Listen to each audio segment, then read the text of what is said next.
Fort Royal would certainly have known of Medina's presence since the middle of the forenoon watch, and would even know that she had taken prizes within sight of the shores of French Martinique. Medina had orders to look into Fort Royal and report back to English Harbour with account of the number and rates of men of war. That meant coming within a few miles of the anchorage, 5 miles at most. He wasn't concerned with the batteries. He could keep clear of those. But he was anxious about the French men of war.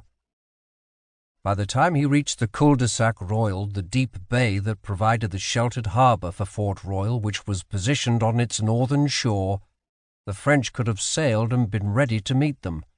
They would have the weather gauge, and he would be hard-pressed to outrun one of the superb French 74s, or even the more sedate 60- and 50-gun fourth-rates.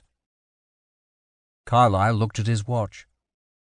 "The French commander will have had 4 hours' notice of our arrival on this coast," he said to Holbrooke and Hosking, who had squeezed into this small space that the master used for his charts and instruments. "He has had time to send a corvette down the coast, out of sight, and a third-rate could be weighing her anchor as we speak." "Could already have weighed," responded the master, the voice of caution as always. "Only if he slipped his cable, I fancy, Mr. Hosking." He looked slightly irritated at being contradicted. Holbrooke had learned that it wasn't really the case that Carlisle was annoyed with the person who had corrected him, but rather that he was disappointed in himself. The dissatisfied look came when Carlisle was trying to analyze his own feelings. Why had he not thought of that? Why had he not acted sooner? And all the other what-ifs that plagued the conscientious captain. "But you are correct, of course. We must not underestimate our enemy." Hosking merely nodded. He had been at sea before this young post-captain was born, and was not inclined to be patronized. "If we take the worst case, and a ship of greater force than us slipped or weighed 3 hours ago, where could they be now?" Hosking stepped off the distances on the chart. The results were encouraging. In this pure air, and with a simple calculation of speed, time, and distance, it was evident that Medina would be able to see the enemy from the masthead.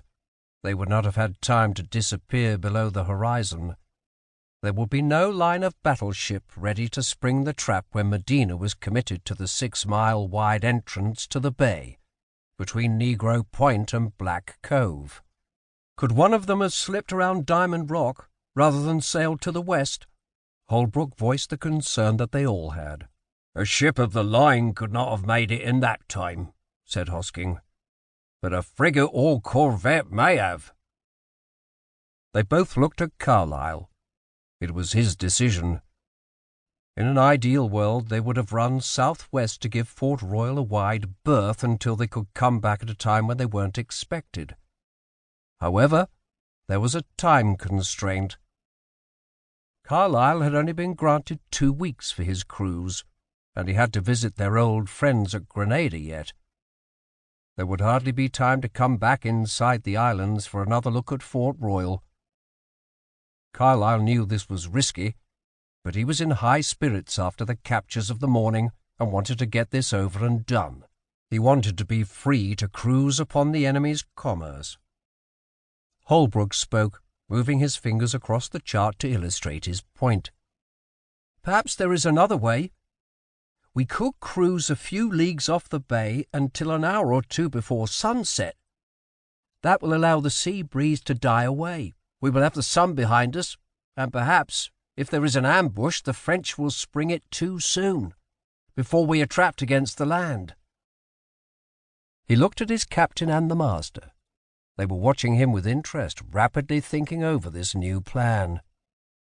"We would only lose 3 or 4 hours, and still have a good count of the Frenchmen." Hosking nodded thoughtfully. Carlisle considered for a moment. "Then let us make it so. Mr. Hosking, we will cruise between these 2 points." He indicated a line parallel to the mouth of the bay, but 6 miles out to sea. "Mr. Holbrooke, the hands can secure from quarters, but the ship is to remain cleared for action. Set the sea watch, and double the lookouts." Aye, sir. The two men turned away to their tasks.